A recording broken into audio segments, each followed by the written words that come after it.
ఇటు అంటే జరగండి.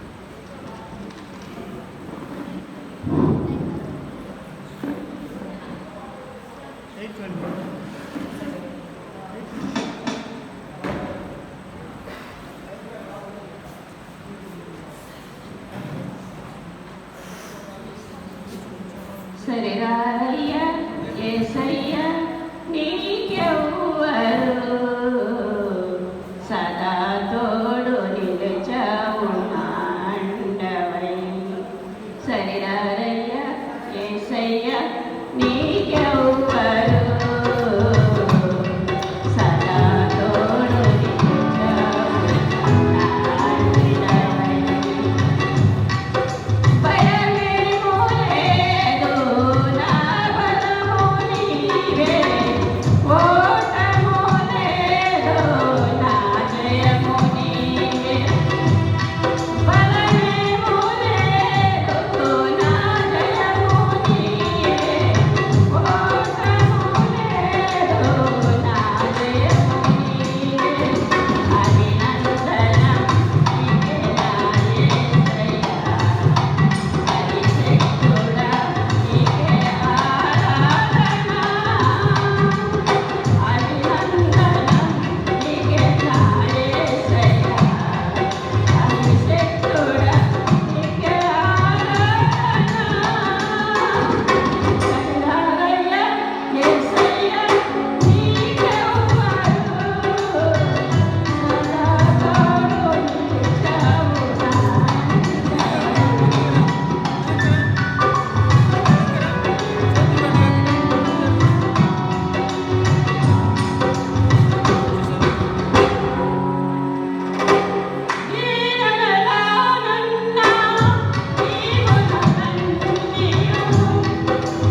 హల్లెలూయా. మన మధ్యలో ఉన్న యేసు కర్మి గారు వచ్చి మనకు వాక్య సందేశాన్ని అందిస్తారు.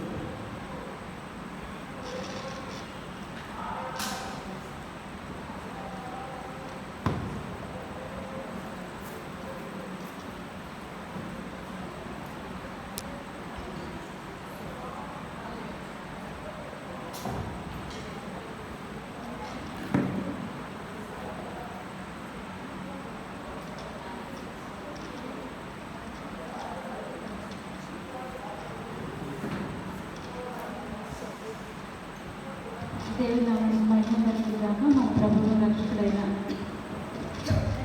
క్రీస్తు యేసు నామములో చేరిన ప్రతి ఒక్కరికి క్రీస్తు గారి వందనాలు తెలియజేస్తున్నాను.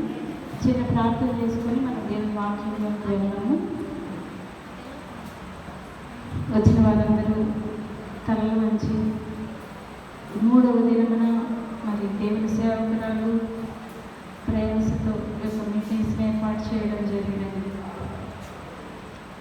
కొద్ది నిమిషాలు మనం తగ్గించుకొని దేవుని వాక్యం ద్వారా దేవుడు మనతో మాట్లాడగలిగినట్లుగా, దేవుని ఆత్మ సంచారం ఈ ప్రాంగణంలో ఉండగలిగినట్లుగా దేవుని సన్నిధిలో మనం ప్రార్థనలో ఉన్నాము. నాతో మాట్లాడు ప్రభువా, నీవే మాట్లాడు,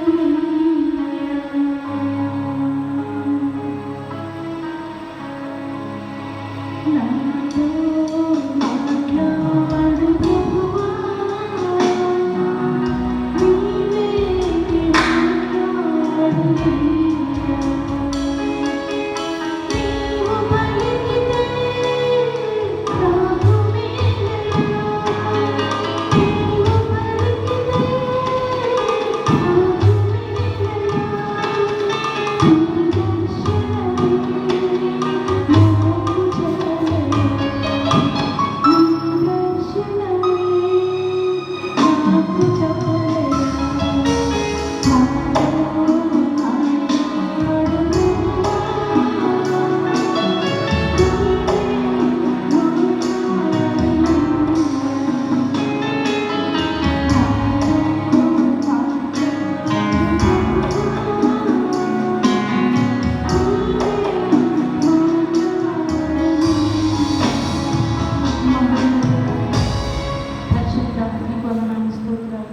నాకు ఈ రాత్రి కాల సమయంలో నాయన ఈ యొక్క కోడిక మూడవ దినాన్ని మేము ప్రవేశించినాం ప్రభా. మీ బిడ్డ ద్వారా మేము మాట్లాడుచున్నాను. మీకు వందనాలు. దినాల్లో ఎవరి పనుల్లో వారు ఉన్నారు తండ్రి. మీరైతే మమ్మల్ని ప్రేమించి ఈ సమయానికి నాయన ఈ స్థలాన్ని తీసుకొని వచ్చారు. మీకు వందనాలు, స్తోత్రాలు చెల్లిస్తున్నాం. వినగలిగిన చెవులు, గ్రహించే హృదయాన్ని మాకు దయచేయండి. నా మాటల ద్వారా ఎవరికి ఉపయోగం ఉండదు కానీ ప్రభా, మీ మాటల్లో శక్తి ఉంది, మీ మాటల్లో జీవం ఉన్నది తండ్రి. మీ మాటలే నేను పలుకగలిగినట్లుగా ప్రతి ఒక్క హృదయంతో మీరు మాట్లాడి మంతన హృదయాలను పరిశోధించి తెలుసుకోగలిగినట్లుగా నీ ప్రభువును అనుగ్రహించి సహాయం చేయాలి. మా ప్రభువును రక్షకుడైన క్రీస్తు యేసు ఉన్నత నామములో వేడుకొని ప్రార్థిస్తున్నాము తండ్రి. ఆమేన్. దేవుని వాక్యాన్ని మనం చూద్దాము. యోహాను సువార్త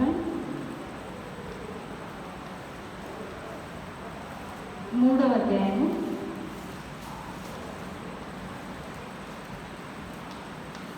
16వ వచనం చూడండి. దేవుడు లోకమును ఎంతో ప్రేమించింది కాగా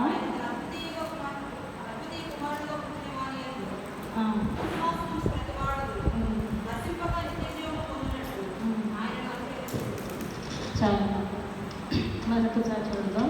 యోహాను సువార్త 3వ అధ్యాయం 16వ వచనాన్ని, దేవుడు లోకమును ఎంతో ప్రేమించెను కాగా ఆయన తన అద్వితీయ కుమారునిగా పుట్టిన వారి యందు విశ్వాసం ఉంచు ప్రతివాడు నశింపక నిత్య జీవం పొందినట్లు ఆయనను అనుగ్రహించేది.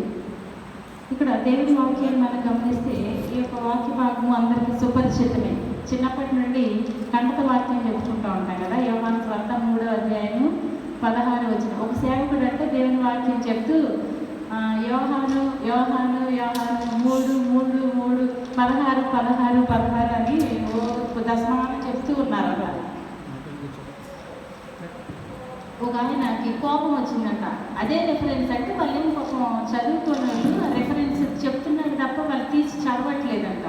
అందుకని ప్రియులారా చదవండి, యోహాను 3:16, యోహాను 3:16 అని చాలాసార్లు చెప్పారంట. ఒక ఆ మీటింగ్స్ పెట్టించిన సంఘ పెద్దకి కోపం వచ్చి లేచి నిలబడ్డాడంట.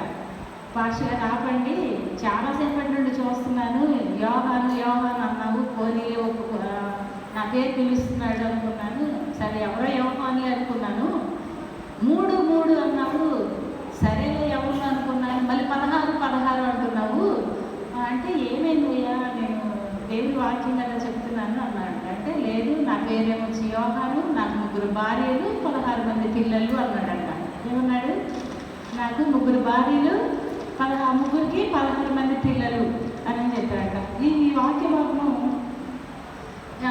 యోహాను సువార్త 3:16 మనందరికీ సుపరిచితమైన భాగమే. కానీ ఇది దేవుని ప్రేమను, ఈ బైబిల్ అంతా కూడా మనం దాన్ని సారాంశాన్ని మనం తీస్తే ఈ యొక్క వచనంలో గుప్తమై ఉందంట. అంటే ఈ బైబిల్ మొత్తాన్ని గురించి మీరు చెప్పవసరం లేదు, కానీ ఈ ఒక్క వచనాన్ని మనం తెలుసుకుంటే బైబిల్ మొత్తం కూడా ఈ ఒక్క వచనంలోనే ఉంది. ఈ ఒక్క వచనంలోనే దేవుని గురించి ఉంది, ఆయన ప్రేమ గురించి ఉంది, తన కుమారుని గురించి ఉంది, ఆయన మన కోసం ఉంచిన, ఆయన ఈ లోకానికి బహుమతిగా మనకి ఏమి ఇచ్చారు అనేది ఉంది. వాటన్నిటి గురించి ఈ యొక్క లేఖన భాగంలో మనం చూస్తూ ఉన్నాం. ప్రేమ అయితే దేవుడు లోకముని ఎంతో ప్రేమించాడు.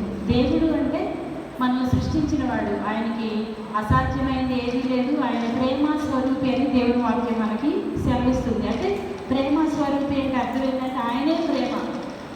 ఇక మనిషి ఈ లోకంలో దేవతలు దేవుడిగా పిలువబడేవారు, వాళ్ళకి ప్రేమలు మమకారాలు అట్లే ఉండదు.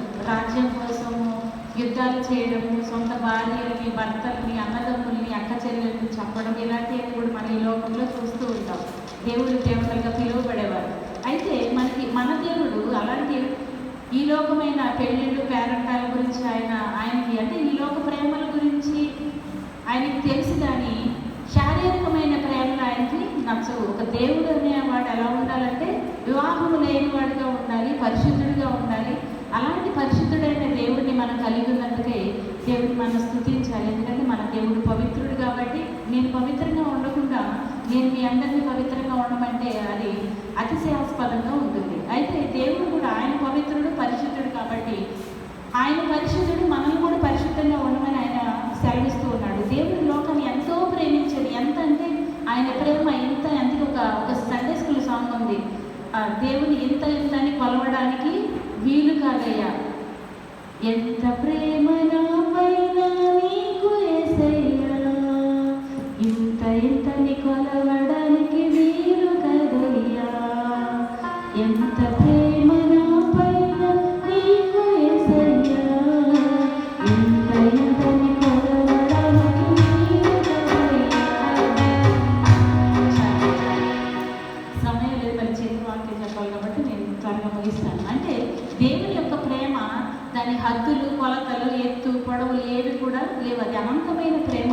దేవుడు ఎంతగా ప్రేమించాడు నిన్ను నన్ను అంటే ఆయన శాశ్వతమైన ప్రేమతో ప్రేమించాడు. ఈ లోకంలో చాలా ప్రేమలు ఉన్నాయి. అసలు ప్రేమ అంటే గ్రీకు వారు చెప్పేదండి, గ్రీకు వర్డ్ ప్రేమలో 4 రకాలుగా మనం చెప్తా ఉంటాం. గ్రీకులో అంటే 4 అర్థాలు ఉన్నాయి. అంటే స్టార్జ్ అంటారు, STORG, అది ఒక రకమైన ప్రేమ. మళ్ళీ రెండోది ఫిలియో అంటాం. మూడవది ఎరోస్. 4వది అగాపే. అగాపే అంటే మనకి ఆల్రెడీ అందరికీ తెలిసిన పదం. అగాపే ప్రేమ అంటే అది ఎవరి ప్రేమ అంటే దేవుని ప్రేమ. ఈ మొదటి 3 మనం గమనిస్తే స్టార్జ్ అంటే ఏంటంటే ఇది కుటుంబ ప్రేమ అన్నట్టు. కుటుంబంలో ఎవరెవరు ఉంటారు, సిస్టర్ లవ్ అవ్వచ్చు, లేకపోతే బ్రదర్స్ లవ్, లేకపోతే వాళ్ళ తల్లిదండ్రులు వస్తారు స్టార్జ్ అనే ప్రేమలోకి. వీళ్ళందరి ప్రేమ, స్నేహితులు వస్తారు ఈ ప్రేమలోకి. ఈ ప్రేమలన్నీ కూడా తాత్కాలికమైనవి, శాశ్వతమైనవి కావు. రెండోది మనం గమనిస్తే ఫిలియో అంటామంట. ఇది ఫ్రెండ్స్ లేకపోతే మనకిష్టమైన వాళ్ళు, అంటే అది బాయ్ ఫ్రెండ్ అవ్వచ్చు, గర్ల్ ఫ్రెండ్ అవ్వచ్చు, ఎవరైనా స్నేహితుల యొక్క ప్రేమ అన్నట్లుగా మనం దాని గురించి చెప్తా ఉంటాం. తర్వాత ఎరోస్ అంటే ఏంటంటే సెక్షువల్ లవ్. అంటే ఒకరొకరు ఇష్టపడి ప్రేమికులు అవ్వచ్చు, దాన్ని ఎరోస్ అంటాం. కార్నల్ అది సెక్షువల్ లవ్ అంటాం అన్నమాట. తర్వాత 4వ ప్రేమ అందరికీ తెలుసు, అగాపే ప్రేమ అంటే దేవుని ప్రేమ. ఇది గ్రీకులో ఈ 4 రకాలుగా ప్రేమలని విభజించినట్లుగా మనం చూస్తూ ఉంటాం. ఈ 4 రకాల ప్రేమల్లో మొదటిది ఏంటంటే మరి స్టార్చ్ అంటాం, అనేది తల్లిదండ్రుల ప్రేమ. ఈ లోకంలో ఎవరైనా మనల్ని ఎక్కువగా ప్రేమిస్తున్నారు, నిన్ను ఎవరు ఎక్కువగా ప్రేమిస్తున్నారు అంటే అది పిల్లలు అవ్వచ్చు, లేకపోతే పెద్దవాళ్ళు అవ్వచ్చు, ముసలి వాళ్ళు అవ్వచ్చు, లేకపోతే యంగస్టర్స్ అవ్వచ్చు. ఎవరైనా సరే నిన్ను ఎక్కువగా ఎవరు ప్రేమిస్తున్నారు అని అడిగితే మొట్టమొదటి ఎవరి పేరు చెప్తాము? తల్లి పేరు చెప్తాం. ఎందుకు? నా తల్లి నన్ను ఎక్కువగా ప్రేమిస్తుంది అని. ఈ రోజుల్లో మరి తల్లిదండ్రులు, అందుకే దేవుని వాక్యం సెలవిస్తుందంటే తల్లి అయినా మరచును నేను నిన్ను మరువను అంటుంది. అంటే తల్లి అసలు మరవదు మనల్ని. చంటి పిల్లని ఉయ్యాల్లో వేస్తే ఆ చుట్టుపక్కలంతా పని చేసుకుంటూ ఆ పిల్లోడు లేచాడా లేదా మధ్యలో వచ్చి, మా అత్తగారికి చాలా మంది పిల్లలు కదా, ఈ రోజుల్లో పిల్లలు కాదమ్మా మా పిల్లలు, అసలు పడుకోబెడితే మధ్యలో పని చేసుకుంటూ వచ్చి ఆడు చచ్చిపోయాడు బతుకున్నాడని గిల్లేవారంట. అంటే అంత మత్తుగా స్నానం చేయించి బాగా నలిచి స్నానం చేయించి ఆడు పడుకోబెడితే ఆడు ఎప్పుడు కూడా లేచేవాడు కదండి. వీళ్ళు మధ్యలో పని చేసుకొని వచ్చి గుయ్యాల్లో చూస్తాడు, అలా నిద్రలో చచ్చిపోయాడో బతికాడని ఒకసారి గిల్లితే అప్పుడు కుక్ అంటాడు వాడు, అప్పుడు బతుకున్న అలాంటి పిల్లలు ఉండేవాళ్ళు ఆ రోజు. ఇప్పుడేంటి అలా పడుకోబెట్టగానే చిటికెళ్ళి వేసే పిల్లలు. మరి తల్లి మరవదు. ఎందుకంటే తెలుసా, తల్లికి పిల్లలంటే చాలా ఇష్టము. తల్లి ప్రేమతో ఏ ప్రేమను మనం పోల్చలేము. కానీ అంత ప్రేమ కలిగిన తల్లులు కూడా దేవుడు ఏమంటాడు, అబ్బాయి నీ తల్లి కూడా ఒకసారి మరుస్తుందేమో. తల్లి అయినా మరచును నేను నిన్ను మరువను. ఎలా మరుస్తుంది? ఈ రోజులో చూస్తున్నా చాలా మంది. మన ఈ మధ్యకాలంలో గమనిస్తే ఆమె ఒక తల్లి తన కుమారుడిని సూట్ కేసులో పెట్టేసి, ఒక భార్య భర్తలు ఇద్దరు విడాకులు తీసుకున్నారంట. కోర్టు చెప్పిందంటమ్మా, మీ భర్త ఎప్పుడైనా వచ్చి మీ కుమారుని చూసుకోవడానికి పర్మిషన్ ఇస్తున్నామని చెప్పారంట. సరే ఏమేం చేసింది? తన భర్తతో విడాకులు తీసుకున్నది. తన భర్త దశమానం వచ్చి తన కుమారుని చూడడం తనకి ఇష్టం లేక ఒక లాడ్జ్ బుక్ చేసుకొని పిల్లోడిని తీసుకొని వెళ్ళిపోయి ఎంతనే ఖాళీ సూట్ కేసు తీసుకొని వెళ్ళిపోయింది. చక్కగా ఇష్టమైన వెళ్ళేటప్పుడే దగ్గుమందు కొనుక్కొని వెళ్ళిందంట. మళ్ళీ అక్కడికి వెళ్ళి నీ ఒక్క దగ్గుమందుతో పని అవ్వదు అనుకొని మళ్ళీ అక్కడ వెయిటర్ ఉంటే అతనితో ఇంకో సిరప్ తెప్పించుకుందంట. 2 పిల్లోడి కంటే పిల్లోడు బాధ చూడకూడదు, వాడు అరుస్తూ కిలకిలలాడుతూ చనిపోకూడదు అనుకొని వాడిని సైలెంట్గా చంపేయాలనుకొని మంచి తెలివి కలిగిన జ్ఞానం కలిగిన మంచి చదువుకున్న విద్యావంతురాలు ప్రేమని దేవుని పెట్టారా చక్కగా 2 సిరప్ల పిల్లోడికి పోసింది. వాడు నిద్రపోయాడు, గాఢ నిద్రకి వెళ్ళిపోయాడు, చనిపోయాడు. తల్లి ఎంత అందంగా ఉన్నాడో ఆ పిల్లోడు, భర్త మీద కోపంతో. అయితే పాపం పట్టించకుండా ఉంటుందా? వెంటనే ఆమె సూట్ కేసులో పెట్టేసిందంట. మడిచేటప్పుడు కొంచెం రక్తం మరి ఇరుగుతాయి కదా, వచ్చేటప్పుడు అదంతా రక్తం అయిపోయింది. లోపల పెట్టేసేసింది. ఫోన్ చేసింది, నేను చాలా చెన్నై వెళ్ళాలి లేదా లేదు ఊరు, అక్కడికి వెళ్ళాలి, నా కారు బుక్ చేయమంది. బుక్ చేసి వెళ్తూ ఉన్నప్పుడు క్లీన్ చేయడానికి, ఆ రూమ్ క్లీన్ చేయడానికి వస్తే అక్కడ రక్తపు మరకలు ఉన్నాయి. రక్తపు మరకలు ఉంటే ఆయనకు అర్థం కాక వెళ్ళేటప్పుడు ఒక్కతే వెళ్ళేది, వచ్చేటప్పుడు పిల్లోడిని తీసుకొని వచ్చింది. ఏంటని వెంటనే పోలీసులకు ఫోన్ చేస్తే ఆ కారు డ్రైవర్కి ఫోన్ చేశారు, అబ్బాయి ఉన్నాడా లేదా కారులో ఫోన్ చేస్తే అబ్బాయి లేడు, ఒక్కతే ఉంది. వెంటనే దగ్గరలో ఉన్న పోలీస్ స్టేషన్కి వెళ్ళమన్నారు. తీరా అక్కడ పోలీసులు పట్టుకొని విచారణ చేస్తే కనీసం అప్పుడైనా తనకి రిపెంటెన్స్ అనేది లేదండి, పశ్చాత్తాపం అనేది లేదు. నా పిల్లోడిని ఇలా చంపాను, నాకు తప్పే అన్న మాట లేదండి. తను ఇంకా కఠినపరచబడిన తల్లిగా ఉండింది. ఈ రోజుల్లో మరి అంత కష్టపడి 9 నెలలు ఈ ప్రపంచంలో తల్లి పడే బాధ అది మరణంతో సమానమైన బాధ. మరి అంత భారంతో అంత నొప్పులు అంటే మరణాన్ని సైతం లెక్క చేయకుండా కనిన ఆ తల్లి తనకి ఇష్టం లేనప్పుడు, తను ఏదైనా బాధలో ఉన్నప్పుడు, తను సేవ్ చేసుకోవాల్సిన పరిస్థితి వచ్చినప్పుడు ఎంత ప్రేమగా పెంచిన బిడ్డనైనా పక్కన పెట్టేస్తుంది, చంపేస్తుంది. లేకపోతే చూస్తున్నా చాలామంది వివాహం కాకముందే అబార్షన్ చేయించుకొని ఆ పిల్లల్ని తీసుకెళ్ళి మురికాలంలో పడేస్తే తల్లులు లేరా. అందుకే దేవుడు అంటున్నాడు, తల్లైనా మరుస్తుంది. చాలాసార్లు తల్లులు మరుస్తున్నారు. నీ బిడ్డలు రక్షించబడకపోతే నువ్వు బిడ్డను మర్చినట్టే. వాళ్ళు రక్షించబడే వరకు వాళ్ళ కోసం కన్నీరు కార్చవలసిన తల్లిగా నీవు ఉండాలి. అందుకే దేవుడు అంటాడు, తల్లి అయినా మరుస్తున్నారు కూడా, కానీ నేను నిన్ను మరవను. నువ్వు అనుకోవచ్చు, కొంతమంది పిల్లలు తల్లిదండ్రులు కంప్లైంట్ చెప్తూ ఉంటారు, చిన్నోడిని బాగా చూస్తున్నామ్మా, నన్ను బాగా చూడట్లేదు, లేకపోతే మా అక్కను బాగా చూస్తుంది, నన్ను బాగా చూడట్లేదు. నిజమే, తారతమ్యాలు తల్లిదండ్రులు చూపించవచ్చు, కానీ దేవుడు ఏ తారతమ్యాన్ని నీకు చూపించే దేవుడు కాదు. ఆయన ప్రేమ శాశ్వత కాలం మొదలుకొని శాశ్వత కాలం వరకు ఒకే రీతిగా ఉంది. మనుషుల ప్రేమలు మారిపోతాయి. ఈరోజు ఒకలాగా ఉంటాయి. పెళ్లి కాకముందు యవనస్తులు ఏం చెప్తారు? నువ్వే నాకు చక్కని సొక్క మొక్క ఏదో చెప్తారు. పెళ్ళి అయిన తర్వాత నీ మొహం చూడాలంటే నాకు అసహ్యం అవుతుంది అంటారు. చూసారా ఎక్కడికి వెళ్ళిపోతున్నాయి? ప్రేమలు మారతాయి, ప్రేమలు మారిపోతున్నాయి. ఫస్ట్గా తల్లిని చూపిస్తాము, తర్వాత తల్లి కాదు. సరిగ్గా తల్లి లేని వాళ్ళు ఉంటారు, పుట్టగానే చచ్చిపోయే వాళ్ళు ఉంటారు తల్లులు. మరి అలాంటి వాళ్ళకి ఎవరి ప్రేమ దగ్గర అవుతుంది? తండ్రి ప్రేమ దగ్గర అవుతుంది. మా అమ్మ తర్వాత మా నాన్న ప్రేమ నాకు ఇష్టము అని ఒకవేళ చెప్తే దేవుడు కూడా అంటున్నాడు, నిన్ను ఎత్తుకొని వాడను నేనే, నీ తండ్రి అయినా మర్చినా సరే నేను మరువను. చాలామందికి అందుకే ఇశ్రాయేలుకు నడక నేర్పిన వాడను నేనే. నీకు తల్లిదండ్రులు నీకు నడక నేర్పకపోవచ్చు, నీకు భక్తి నేర్పకపోవచ్చు, కానీ ఇశ్రాయేలుకి నడక నేర్పిన వాడను నేనే అంటున్నాడు. అంటే ఒక తండ్రి బాధ్యతని, ఒక అరణ్యంలో వెళ్తూ ఉన్నారంట, ఒక ఎడారిలో వెళ్తుంటే ఇసుక అంతా పెద్ద అడుగు ఉందంట, పక్కన చిన్న అడుగు ఉందంట. వెనక చూసుకుంటూ వెళ్తాను. కొంచెం దూరం వెళ్ళిన తర్వాత పెద్ద అడుగు ఉందంట, కానీ చిన్న అడుగు పెద్ద అడుగు లోపల వేసిందంట. ఇంకా కొంచెం దూరం వెళ్ళగానే ఒక పెద్ద అడిగే కనపడుతుందంట, కానీ పక్కన చిన్న అడుగు కనపడలేదు. దీన్ని బట్టి వాళ్ళకి ఏమర్థమైందంటే తండ్రి కొడుకు ఇద్దరు వెళ్తూ ఉన్నారు. కొంచెం దూరం వీడి బాబుగాడికి కాళ్ళు నొప్పులు వచ్చాయి. వెంటనే తండ్రి తన అడుగులు అడిగేసుకుంటారా అన్నాడు. అడుగులు అడిగేసుకుంటారా. కొంచెం దూరం వెళ్ళిన తర్వాత నడవలేని స్థితి. వెంటనే తండ్రి బిడ్డను కౌగలించుకొని ఎత్తుకున్నాడు. తండ్రి ఆ బరువు మోసుకుంటూ అరణ్యంలో వెళ్తున్నాడు. దీనికి అర్థమేంటో తెలుసా ప్రేమకు దేవుని బిడ్డలారా? మనము నడుస్తూ ఉంటాం, దేవునితో నడుస్తూ ఉన్నప్పుడు మనం నడవలేని పరిస్థితుల్లో ఆయన మనల్ని ఎత్తుకునే దేవుడు, ఆయన నడక నేర్పే దేవుడు. ఈ లోకంలో తల్లిదండ్రుల్లో కొంతమంది వదిలేసేయచ్చు, కానీ ఆయన విడిచిపెట్టే దేవుడు కాదు. ఆస్తుల దగ్గర అంతస్తుల దగ్గర అనేక తారతమ్యాలు మన తల్లిదండ్రులు చూపించవచ్చు, కానీ ఆయన ముదిమి వచ్చే వరకు నేను ఎత్తుకునే వాడను నేనే. ముసలోళ్ళు అయ్యేదాకా ఎత్తుకునే వాళ్ళు కాదు కదా. ఈ రోజుల్లో తల్లిదండ్రులు చూసే వాళ్ళు ఉన్నారండి. అనాథ శరణాలయాలు వేసే వాళ్ళు ఉన్నారు. తీసుకెళ్ళి అనాథ శరణాలయాల్లో వేసేస్తున్నారు. పిల్లలు తల్లిదండ్రులు చూస్తున్నారా? లేదు. ప్రేమలు చల్లారిపోతున్నాయి. అందుకే దేవుడు చెప్తున్నాడు, అంత్యకాలంలో అపాయకరమైన పరిస్థితులు ఉంటాయి. అలా కాకుండా ప్రేమలు చల్లారిపోతున్నాయి. తల్లిదండ్రుల మధ్య ప్రేమలు లేవు, భార్య భర్తల మధ్య ప్రేమలు లేవు, కుమారుడు కుమార్తెల మధ్య లేదా అత్త కోడళ్ళ మధ్య ప్రేమలు చల్లారిపోతున్నాయి. ఇంత ప్రయాసపడి ఈ మీటింగ్స్ పెడితే ఏమిచ్చాము అంటే రాను రాను భక్తి ఎలా అయిపోతుందంటే, మీరు సొరకాయ చెట్టు చూసారు ఎప్పుడైనా? సొరకాయలు మేము చిన్నప్పుడు బాగా సొరకాయలు పొట్లకాయలు అవన్నీ వేసేవాళ్ళు మా అమ్మమ్మ వాళ్ళు. సొరకాయ చెట్టు ఫస్ట్ సొరకాయ కాయగానే ఇంతలా వస్తుంది, బాగా మంచి దిట్టగా.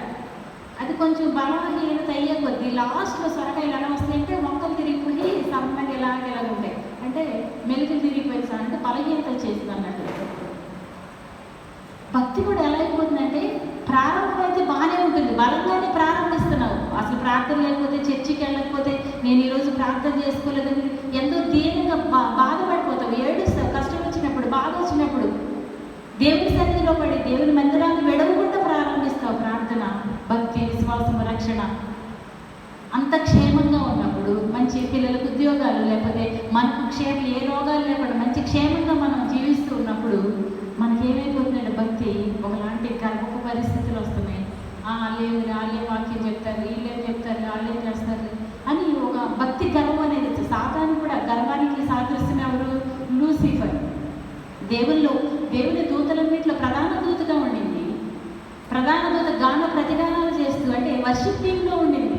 అందుకే పాడేవారు పాడువారుగా అవ్వద్దు అంటాడు ఆయన. పాడేవాళ్ళు ఎలా ఉండకూడదంట? పాడవమాగండి అంటారు. పాడేవాళ్ళు త్వరగా చెడిపోవడానికి అవకాశం ఉండదని పాడేవారు పాడువారు అవ్వద్దు అంటాడు. ఈ వర్షిప్ టీంలో ఎవరున్నారు? లూసిఫర్ ఉంది. మరి అంత గొప్ప ఘనతను అనుభవిస్తూ అక్కడ దేవుని సన్నిధిలో గాన ప్రతిగానాలు చేస్తున్న ఆ సమయంలో దేవుని సింహాసనాన్ని చూస్తూ ఉంది. దేవుని కంటే నేను కొంచెమే కదా తక్కువగా ఉన్నాను, దేవుని తర్వాత దేవుడు లేకపోతే నేనే ఆ ప్లేస్లో ఉంటాను అనే గర్వం వచ్చింది. ఎప్పుడైతే గర్వం వచ్చిందో గర్విష్ఠులకి దేవుడు విరోధి అని దేవుడు వాక్యం సెలవిస్తుంది. ప్రేమ దేవుడు రిఫరెన్స్గా నేను చెప్పాలి. అందరూ దేవుడు వాక్యం తెలిసిన వారు ఉన్నారు కాబట్టి కొద్ది మాటలు మీతో పంచుకోవాలని నేను ఆశపడుతున్నాను. చూడండి, మరి తల్లిదండ్రుల ప్రేమలో స్వార్థం ఉంది, కానీ ఆయన తల్లి కంటే ఒకవేళ తల్లిదండ్రులు లేకుండా బాధపడుతూ ఉంటే ఆయన నీకు తండ్రిగా ఉంటాడు, ఆయన నీకు తల్లిగా ఉంటాడు. నన్ను ఎవరు ఆదరించట్లేదు, కొన్నిసార్లు తల్లిదండ్రులే తిరస్కరించిన పరిస్థితులు మనం ఎదురు చూస్తూ ఉంటాం, ఎదురవుతూ ఉంటాయి మనకి. అలాంటప్పుడు నీ పరలోకపు తండ్రి తల్లిగా, ముదిపి వచ్చే వరకు ఎత్తుకొని వాడుగా, ముసలోళ్ళు అయ్యే వాళ్ళు ఎవరు ఎత్తుకుంటారండి? కొంచెం ఇంత పిల్లోడు పాలు తాగేవాడు కొంచెం ఇంత అయినా కూడా ఇంకా నన్ను ఎత్తుకో అన్నాడు అనుకోండి, ఎంత కోపం వస్తుంది.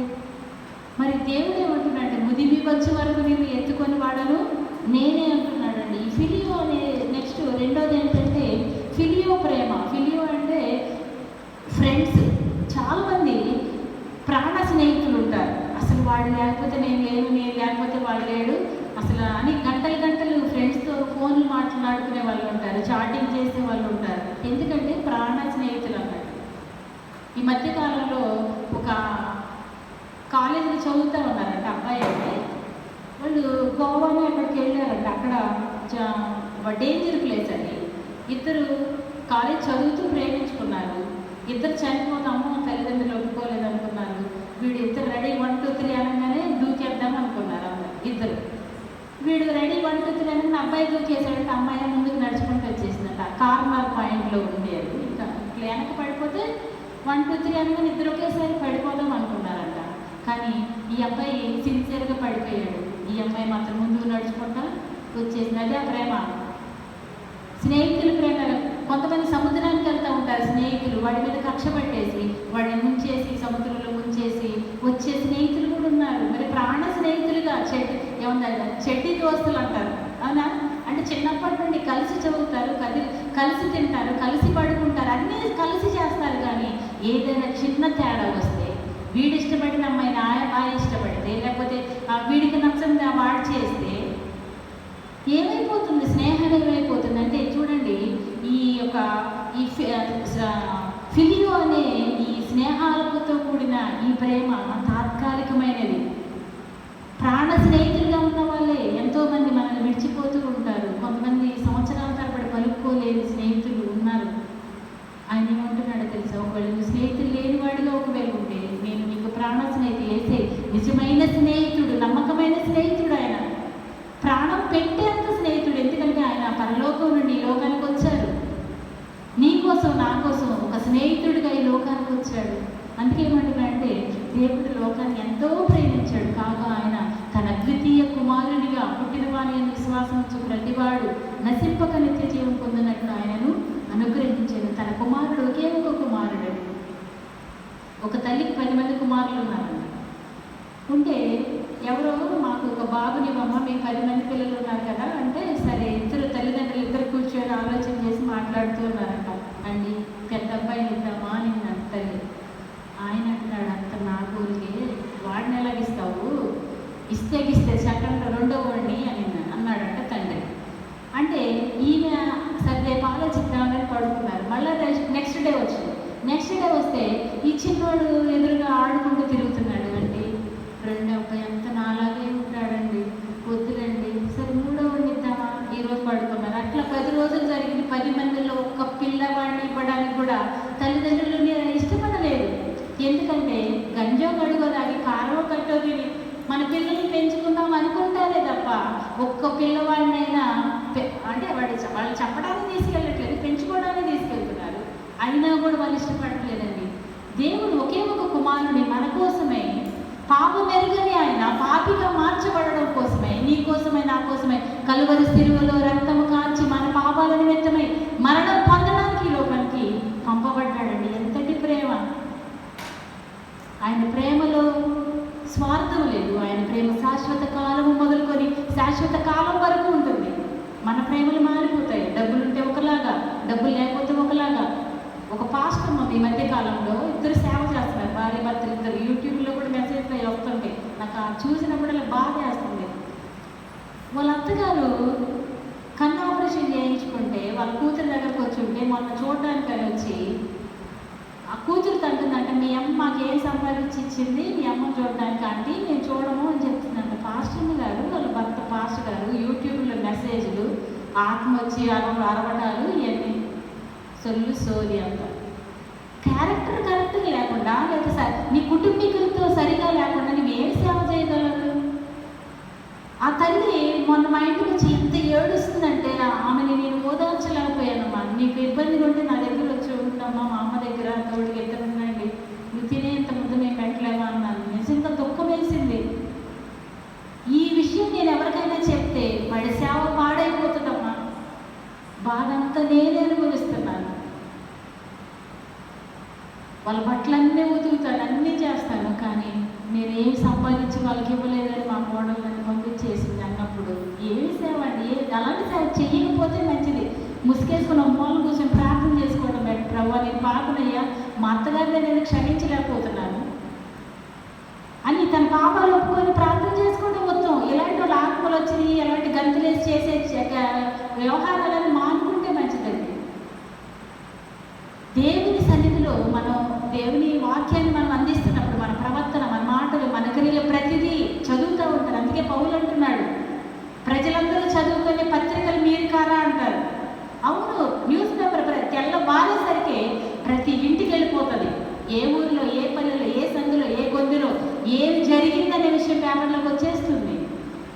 నువ్వు ఒక క్రైస్తవుడిగా బైబిల్ పట్టుకొని దేవుడి సన్నిధికి వెళ్తున్నప్పుడు నేను చదవరా? చదువుతారు. ప్రజలందరూ చదువుతారు. మనల్ని ఒళ్ళు దగ్గర పెట్టుకొని ఉండాలి. మన మాటలు, మన ప్రవర్తన, మన క్రియలు. సినిమాకి వెళ్ళే వాళ్ళని, షికార్కి వెళ్ళే వాళ్ళని ఎవడ పట్టించుకోడండి. ఎందుకో తెలుసా? మనలాగే ఉన్నాడు వాడు కూడా, మనలాగే దొంగతనాలు చేస్తున్నాడు, మనలాగే బూతులు ఆడుతున్నాడు, మనలాగే సినిమాలు చేస్తున్నాడు, మనలాగే పోకిరి చేష్టలు చేస్తున్నాడు, మన మన మన దోస్తు అనుకుంటారు. అదే ఎవరైనా బైబిల్ తీసుకొని అలాగ బయలుదేరారు అనుకున్నా, అబ్బో బయలుదేరే భక్తులు వాడు అప్పుడు ఆ రోజే ప్రార్థనకి వెళ్దామని అనుకొని వెళ్ళుంటాడు. వాడిని రెండో రోజే వెనక్కి లాగేసే వాళ్ళు ఉన్నారు. చూడండి ప్రేమైన దేవుని బిడ్డలారా, మన స్నేహితులు ఎలాంటి స్నేహితులు? ప్రాణమిచ్చే స్నేహితుడు, తన గొర్రెల కొరకు తన ప్రాణమిచ్చే కాపరిగా యేసుప్రభు వారు మనకు ఉన్నారండి. తర్వాత చూస్తే మీరు ఇంకో ప్రేమ ఏమిటంటే ఎరోస్ అంటాం, అంటే కార్నర్ ఆర్ సెక్షువల్ లవ్ అంటాం. అంటే ప్రేమికులు ప్రేమించుకునే విధానాన్ని బట్టి అది కార్నర్ లవ్ అంటాం, సెక్షువల్ లవ్. ఎవరైనా బాగా ఇష్టపడ్డారు అంటే ఆ అమ్మాయి తనకంటే అందమైన అమ్మాయి ఎవరైనా దొరికితే అటు వెళ్ళిపోతుంది తప్ప ఈ అబ్బాయిని ప్రేమిస్తుందా? లేదు లేదు. ఈ అబ్బాయి తనకంటే అందమైన అమ్మాయి కనపడితే అటు వెళ్ళిపోతాడు. అంటే మన ప్రేమ ఎంతదంటే పరిమితులు కలిగిన ప్రేమ. మనకు అనుకూలంగా ఉన్నంత వరకు వాళ్ళని మనం ప్రేమించగలం. అనుకూలత లేకపోతే ఇంకా ప్లేట్ కరాయించాడు అంటారు కదా, అంటే ప్లేట్ తిప్పేస్తారు అన్నట్టు. అలాంటి ప్రేమ. కొత్తగా భార్య భర్తలకు పెళ్ళయిందంట. పెళ్ళైతే అసలు నువ్వు భలే నచ్చేసావు అబ్బా, పెళ్లి చూపులు ఫస్ట్ చూపులోనే నువ్వు నాకు నచ్చావు, అందుకే నేను ఇష్టపడి నేను చేసుకున్నాను, అసలు నువ్వు లేకపోతే నేను లేను, నేను లేకపోతే నువ్వు లేవు అనుకొని ఇద్దరు నడుస్తూ అలా సరదాగా వెళ్తూ ఉంటే ఈలోపు ఒక ఎలుగుబంటి అంత దూరంలో వస్తూ ఉందంట. ఎలుగుబంటి ఈమె భయపడిపోయి చూస్తూ ఉందండి. ఎలుగుబంటి వస్తుంది, ఏం చేయాలండి? ఇది చెప్ప పెట్టుకుని తురుతుందని చెట్టు ఎక్కేశాడంట. మరి నేనేం చేయాలి? చెట్టు ఎక్కుతుందా స్త్రీ? ఎక్కలేదు కదా. ఏం చేయాలి అర్థం కాలేదు. అప్పుడెప్పుడు చిన్నప్పుడు చదువుకున్న పుస్తకంలో ఒక మాట గుర్తుకొచ్చి సైలెంట్గా చచ్చిపోయినట్టుగా పడుకున్నట్టండి. ఊపిరి గెట్టదీసేసి అలాగ పడుకొని ఉంటే ఈలోపు ఎలుగుబంటి రానే వచ్చిందంట. వాసన చూస్తుందంట, చెవులో అంట వాసన చూస్తూ ఉండేసరికి పైనుండి చెట్టు మీద నుండి చూస్తూ ఉన్నాడు భర్త. ఇంకేముంది లేదు కాబట్టి ఇంకొదాన్ని చేసుకుంటారు, ఏం చేస్తాం, ఇంతవరకు ఉందిలే అమ్మాయికి అనుకుంటున్నాడు. ఈలోపు చెవు దగ్గరికి వచ్చింది, వాసన చూసింది, చనిపోయింది అనుకొని ఎలుగుబట్టి వెళ్ళిపోయింది. వెళ్ళిపోగానే అబ్బాయి చక్కగా దిగాడు. దిగి లేచింది. లేస్తే ఏమే ఆ ఎలుగుబట్టి చెవులో ఏం చెప్పింది అన్నాడు. ఏమన్నాడు? అమ్మో ఎంత తిరుగుగా కాపాడుకున్నావే, నేను బుద్ధి లేనివాడిని, నేను నిన్ను కాపాడలేకపోయినాను, క్షమించు అని క్షమాపణ అడగవలసిన భర్త ఏమంటున్నాడు? ఆ ఎలుగుబంటి చెవిలో ఏం చెప్పిందో చెప్పు అంటున్నాడు. అంటే ఒక సన్నాసుడా, ఇలాంటి బుద్ధి లేని వాళ్ళని నమ్మొద్దని చెప్పింది అన్నాడు. అందిందంట భార్య. ఇలాంటి బుద్ధి లేని వాడిని నమ్మమాకమ్మా అని చెప్పింది అని చెప్పి. అంటే భార్య అయినా భర్త అయినా ప్రాణాపాయం వచ్చినప్పుడు ఏం చేస్తాడు? తప్పించుకుంటాడు. ఈయనకు సెక్షువల్ లవ్ అంటే ఏంటంటే తనకి ఇష్టమైనంత వరకే, నువ్వు కానీ నన్ను కానీ పెళ్లి చేసుకోకపోతే నేను చంపేస్తా, నాతోనే ఉండాలి, నన్నే పెళ్లి చేసుకోవాలి, లేదంటే నేను టార్చర్ పెడతా. ఈ మధ్యకాలంలో ఒక ఆటో అబ్బాయి ఒక అమ్మాయిని తీసుకొని ఆటోలో ఎక్కించుకుంటే వెళ్తున్నాడు. సమయం అవుతుంది కదా, ముగిస్తాను. ఆటోలో ఎక్కించుకుంటే వెళ్తుంటే, సరే అన్న రోజు కాలేజ్కి వెళ్తాను కదా, టైం అయిపోతుంది రోజు, కాబట్టి నంబర్ ఇస్తాను, మీరు నాకు ఫోన్ చేస్తే నేను రోడ్డు మీదకి వస్తానంటే ఫోన్ నంబర్ ఇచ్చింది. నంబర్ ఇస్తే వీడు ఒకరోజు అమ్మాయితో మాట్లాడాలని ఎవరిని ఎక్కించుకోవాలి, ఈ అమ్మాయిని ఒక్కదాన్ని ఎక్కించుకొని అడుగులోకి తీసుకెళ్ళిపోయి అమ్మాయిని పాడు చేసేసాడు. పాడు చేసేసి అవన్నీ రికార్డ్ చేసుకొని మళ్ళీ నెక్స్ట్ డే మళ్ళీ రమ్మని అడిగితే అమ్మాయి నేను రానంటే ఈ వీడియోలన్నీ కూడా నేను బయట పెట్టేస్తాను, యూట్యూబ్లో పెడతాను, మీ అమ్మ వాళ్ళకి పంపిస్తాను, మీ అన్నయ్య వాళ్ళకి పంపిస్తాను. ఎలాంటి ప్రేమ అండి? పైశాచిక ప్రేమలు, పశువుల ప్రేమలు.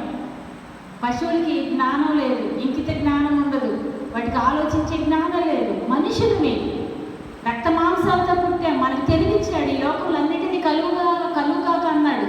నిన్ను మాత్రమే టైం పెట్టుకొని ఆ మట్టి ముద్దను తీసి తలకాయ పెట్టి కళ్ళు పెట్టి ఈ కళ్ళు తీసుకెళ్ళి ఇక్కడ పెట్టాడు అనుకోండి, ఎలా చూసేదాన్ని? మనిషిని ఇటు నడవాలి, కళ్ళని ఇటు ఏ చెట్టుకో పుట్టకో గుద్దుకొని చస్తావు, అవునా? ఈ పళ్ళు తీసుకెళ్ళి ఎక్కడ పెట్టారనుకోండి, కళ్ళు అన్నిటి కనపడుతుంది, ఈ పళ్ళు నవ్వాలి, ఎలా ఎంత కష్టమైపోయేది. దేవుడు అందుకే అన్నిటినీ కలుగుగాక అని అన్ని కలుగజేశాడు. మనిషిని ఒక్కడిని తన సొంత చేతులతో తన స్వరూపమందు నువ్వు అద్దంలో చూసుకున్నప్పుడు, ఆ నీలోటి అద్దంలో నువ్వు చూసుకుంటున్నప్పుడు దేవుని స్వరూపం నీలో కనపడాలి. నేను దేవుని స్వరూపిని కదా, దేవునిలాగా నేను ఉండాలి కదా, నా మాటలు దేవునిలాగా ఉండాలి. ఒక భక్తుడు అంటాడు కదా, ప్రభా మీలా ఒక్కరోజు నేను జీవించడానికి సహాయం చేయనని ప్రార్థన చేసుకున్నాడు. అంటే కనీసం మనం ఒక్కరోజు కూడా దేవునిలాగా ఉండలేమన్నట్టు.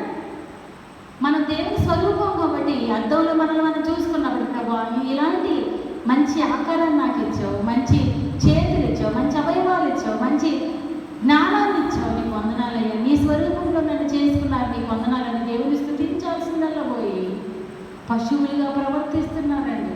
త్రాగుబోతులుగా, తిరుగుబోతులుగా ఈ లోకంలో నశించిన స్థితిలో దేవుడు ఎందుకంటున్నాడు, నేను నిశాశ్వతమైన ప్రేమతో ప్రేమిస్తున్నాను, విడువక నీ ఎడల కృప చూపిస్తున్నాను. ఆయన ప్రేమ ఇంకా చాపబడింది, తన కుమారుని, ఏకైక కుమారుని మన కోసమే ఈ లోకంలోకి పంపించాడండి. ఆయన ప్రేమ వెల్లడవుతూ ఉంది. అన్నీ ఉన్నా సరే మనం ఒక్కళ్ళు ఇవ్వడానికి ఇష్టపడం, కానీ దేవుడు తన ఏకైక కుమారుని ఈ లోకానికి పంపించడానికి. కొరింథీయులకు రాసిన పత్రిక 13:4 ప్రేమల గురించి చాలా నిర్వచనాలు ఉన్నాయి. ప్రేమ డమ్మముగా ప్రవర్తించదు, స్వప్రయోజనమా కోరుకోదు, ఎన్ని వాక్యాలు ఉన్నాయంటే దీర్ఘకాలం సహిస్తుంది. మనకు సహనం అనేది ఉండదు, కానీ దేవుని ప్రేమ దీర్ఘకాలము సహిస్తుంది. ఇంకా పాపిగా ఉండగానే ఈ లోకంలో నశించిన స్థితిలో ఉన్నా సరే ఆయన ఇంకా నీతిమంతుల మీదను అనీతిమంతుల మీదను ఆయన వర్షాన్ని, ఆయన ఎండను, సమస్తాన్ని కురిపింపజేస్తున్నాడా లేదా? ప్రేమైన దేవుని బిడ్డలారా, పంపిస్తున్నాడు ఆయన. అయినా కూడా నువ్వు మనం ఇంకా తిరుగుబాటు చేస్తూ దేవుడికి ఇష్టం లేని వారుగా మనం జీవిస్తూ ఉంటే ఆయన గాయపడిన హస్తాలు ఇంకా నీ వైపు చాపబడి ఉన్నాయి.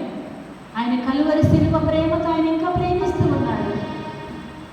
నా జీవితంలో కూడా నేను దేవుని సన్నిధిలో దేవుని ప్రేమ అంటే నాకు అర్థమయ్యేది కాదు. ఆయన కలువరి శిలువలో రక్తం కార్చాడండి. దేనికి రక్తం కార్చటాలి? గోళంతో ఏంటో బాబు, ఆ 7 మాటలు చెప్పటం ఏంటి, ఏడవటాలేంటి, గోళ ఏంటి అనుకునేదాన్ని.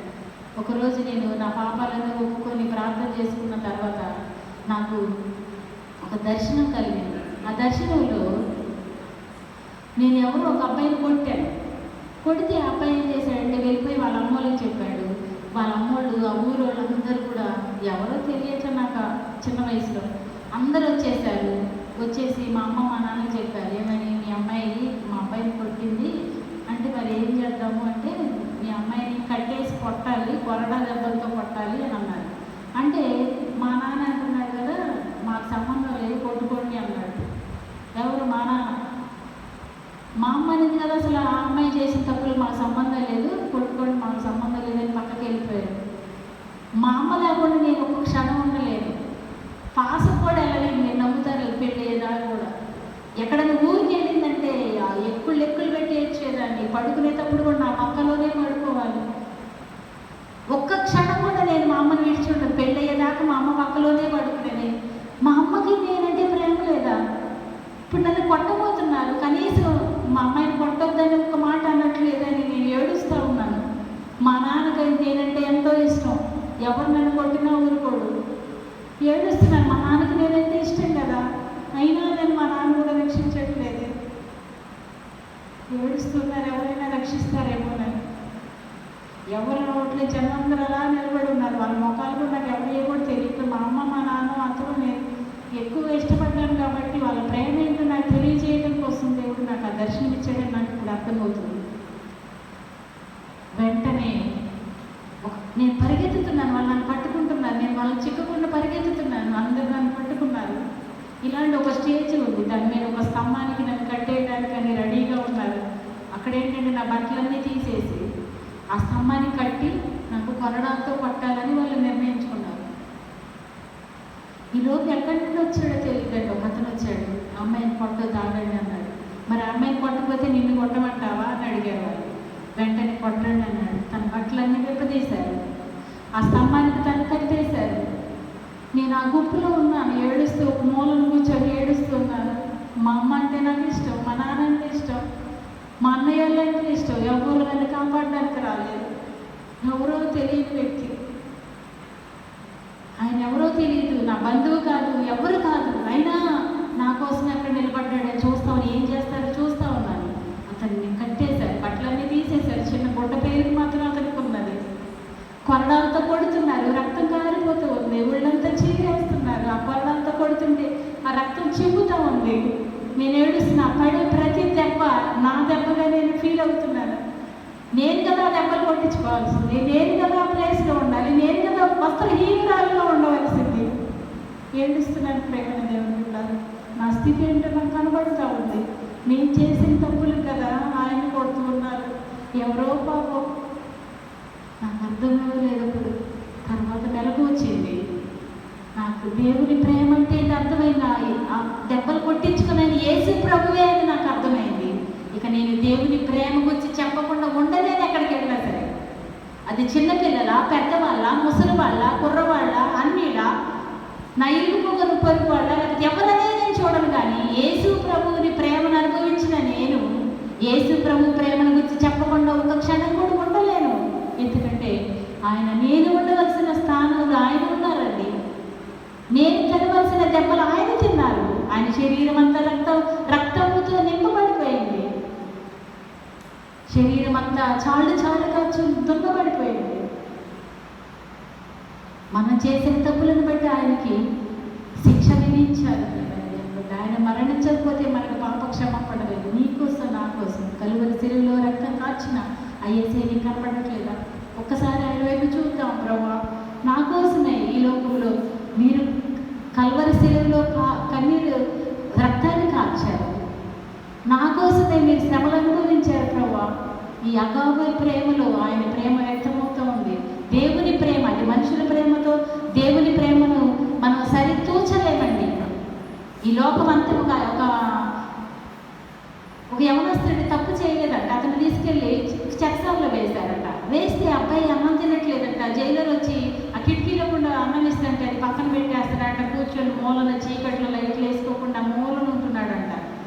ఏంట్రా వీడు ఏం తినట్లేదు అనుకుంటూ ఉన్నారు. తీరా ఒకరోజు తలుపులు పగలగొట్టి చూస్తే అబ్బాయి 2 రోజుల వరకు బయటికి రాలేదంట. తలుపులు పగలగొట్టి చూస్తే ఒక లెటర్ రాసి ఉందంటే ఏమి లెటర్ అని చూస్తే ఆ దాంట్లో ఏమని రాశాడంటే, ఈ ప్రపంచం అంతా కూడా అంటే ఆకాశాన్ని భూమిని ఒక పేపర్ లాగా మనం తయారు చేసి, ఈ ప్రపంచంలో ఉన్న చెట్లన్నీ ఉన్నాయి కదా, ఈ చెట్లన్నీ కూడా కళలాగా తయారు చేసి, సముద్రం ఉంది కదా, ఎన్ని సముద్రాలు ఉన్నాయి? 7 సముద్రాలు అంటావా?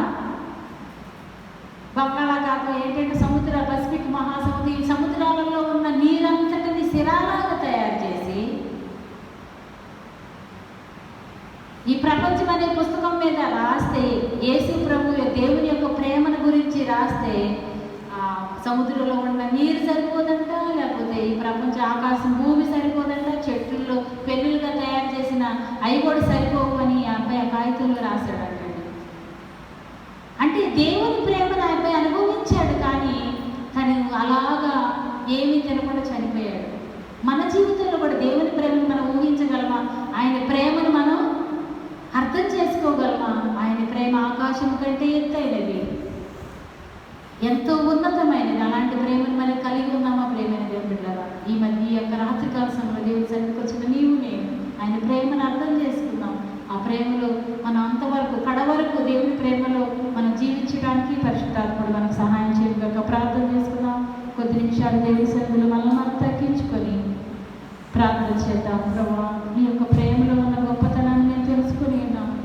లోక ప్రేమలు నాయన తాత్కాలికమైనవి. ఈ ప్రేమల కోసం పరిగెత్తుచు ఉన్న దినాల్లో మేము ఉన్నాము తండ్రి. బంధువుల ప్రేమ కోసం, అన్నదమ్ముల ప్రేమ కోసం, అక్క చెల్లెళ్ళ ప్రేమ కోసం మేము తప్పిస్తూ ఉన్నాము. కానీ నాయన మీరు మమ్మల్ని నాయన శాశ్వత కాలం మొదలుకొని శాశ్వత కాలం వరకు ప్రేమించే దేవుడు మరి, మమ్మల్ని క్షమించే దేవుడు మరి ప్రభావ మేము తెలుసుకోలేకపోతున్నామయ్యా. మమ్మల్ని క్షమించండి ప్రార్థన చేద్దాం. మహోన్నతుడా పరిశుద్ధుడానికి వందనాలు స్తోత్రాలు చెల్లిస్తున్నాం. యొక్క రాత్రికాల సమయంలో దేవాన్ని పెట్టుబెట్టిన ఈ మీటింగ్లోనైనా 3వ దినములనైనా తల్లి నీ వాక్యాన్ని పంచుకోవడానికి మీరు ఇచ్చిన కొద్ది క్షణాలను బట్టి నీకు వందనాలు స్తోత్రాలు చెల్లిస్తున్నాము తండ్రి. నీ వాక్యమునైనా ఎంతోనైనా నాకు గొప్పది ప్రభావ. వాక్యంలో ఉన్న సత్యాలను తెలుసుకోవడానికి మా జ్ఞానం సరిపోదు. అయోగ్యులము అపరిశుద్ధులమైనా మీరు వాడుకుంటున్నారు ప్రభావ. నీ సాక్షికరంగా జీవించడానికి సహాయం చేయండి. కడవరకు క్రీస్తు ప్రేమలో కొనసాగలిగినట్లుగా సహాయం చేయండి. దినాల్లో యవనస్తులు చెడిపోతున్నారు దేవా. పెద్దవారు నైనా తండ్రి వివాహమైన వారు సైతం చెడిపోతున్న దినాల్లో ఉన్నాం ప్రభావ. నీ ప్రేమను అర్థం చేసుకోలేక ప్రభావ ఎవరి ప్రేమల కోసమో పరిగెత్తుతున్న దినాల్లో ఉన్నాము ప్రభావ. మా తల్లిదండ్రులు మమ్మల్ని ఇష్టపడట్లేదని, మా అన్నదమ్ములు మమ్మల్ని దూరం పెట్టారని ఇవన్నీ తలుస్తూ నీ ప్రేమను దూరం పెడుతున్నాము ప్రభావ. మీరు మా కోసం వెంటాడుచున్నారు తండ్రి. ఈ వందనాలు స్తోత్రాలు. మీరు మా వెంట పడుతున్నారు, మేము లోకం వెంట పడుతున్నాము. మమ్మల్ని క్షమించండి. క్రీస్తు ప్రేమను, కలువరి ప్రేమను మేము అర్థం చేసుకోవడానికి నీ కృపను అనుగ్రహించి సహాయం చేయండి. నీ బిడ్డ ఎంతో ప్రయాసపడి మీటింగ్స్ పెట్టింది ప్రభావం. తన ప్రయాసం వ్యర్థం చేయదు అయినా కనీసమైనా కొందరైనా నేను నమ్ముకొని ముందుకు సాగడానికి సహాయం చేయండి. పరిశుద్ధపరచండి. తను చేయించిన పరిచర్యలోని కాపుదల భద్రత ఉంచండి. మీరు మమ్మల్ని ఎందుకు పిలిచారు, మీ పరిచర్యకి ఎందుకు మమ్మల్ని అయినా తను పిలిచారు.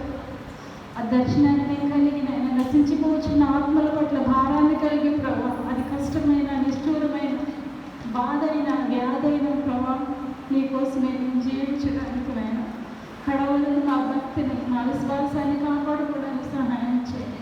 పరిచర్యలు, కష్టాలు, బాధలు ఎన్నో వస్తూ ఉంటాయి. వాటన్నిటిని తట్టుకోగలిగిన శక్తిని మాకు దయచేయండి. శ్రమల్లో, శోధనల్లో నేను ఎలా నిలబడాలో నేర్పించండి ప్రభావం. బిడ్డలందరితో కలిసి నాయన దేవా మేము నీ ప్రేమను పంచుకోవడానికి మీరు ఇచ్చిన సమయాన్ని బట్టి ఈ ఆత్మతో మమ్మల్ని నింపండి. నీ వాకుల ద్వారా మాతో మాట్లాడాలి. మీరు